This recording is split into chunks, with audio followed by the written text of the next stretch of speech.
Shabbat Shalom à tous nos auditeurs. Parashat Naso, Parashat très riche. Nous allons nous arrêter sur la paracha du Naziréen. Qu'est-ce qu'un Nazir? Un Nazir, c'est un homme qui décide qu'il fait vœu de se séparer de certains plaisirs de ce monde. Alors il n'a pas le droit de boire du vin, il n'a pas le droit de se faire beau, d'aller chez le coiffeur, de se couper les cheveux. Il n'a pas le droit même de se rendre impur en contact de mort. Eh bien, il a une vie un petit peu, une vie privée, une vie un petit peu retirée du monde pour se consacrer entièrement à Hachem. Kadosh la Hachem, saint pour Hachem, dit le verset. Et la Torah nous raconte que s'il est devenu impur au contact d'un mort involontairement, eh bien, il doit apporter deux sacrifices. Un sacrifice expiatoire et un holocauste. Eh bien, ce sacrifice expiatoire, nous dit le verset, nous allons lire le verset, Vasa echad, akohen echad lechatat, ve'echad le'ola, ve'chiper alav me'asher chata la nefesh, ve'kidash et rosho bayom hahu. Dans ce verset, deux aspects contradictoires. Il fera un sacrifice expiatoire et un holocauste. Pourquoi un sacrifice expiatoire?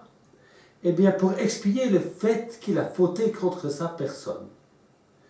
Et puis, un holocauste, et il va recommencer, va se sanctifier à nouveau et reprendre le cours du Naziréen à partir du début. Alors, pourquoi un sacrifice expiatoire? Le verset est clair, car il a fauté contre sa personne, c'est-à-dire qu'il s'est interdit des plaisirs.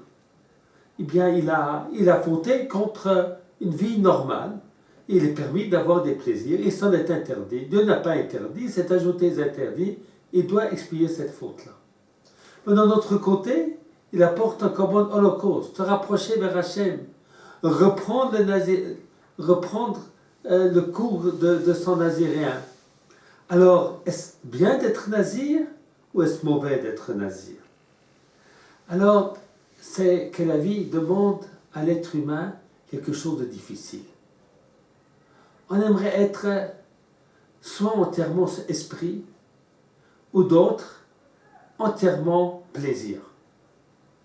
Et l'homme qui n'arrive pas à être entièrement esprit, ou qui n'arrive pas à être entièrement plaisir, eh bien, il essaye de s'interdire les plaisirs pour pouvoir s'élever vers Hachem Yitbarach. Alors, il y a ici un manque d'harmonie. Et quelque part, c'est ce manque d'harmonie, cette déchirure qui est en cet homme, qui se trouve dans ce double sacrifice. Expier le fait qu'il s'est interdit, mais puisqu'il a besoin de s'interdire, car il n'est pas capable d'avoir des plaisirs et d'y mettre un frein, de les limiter, alors il doit faire l'effort de recommencer et de s'élever vers Hachem dans la privation. Alors le nazir est parfois une nécessité.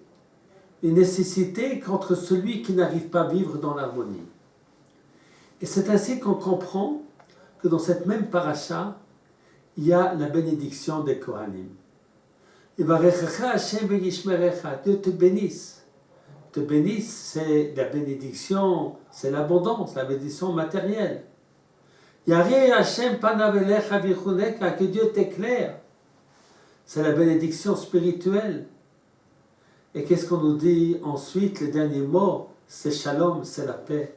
C'est la paix intérieure.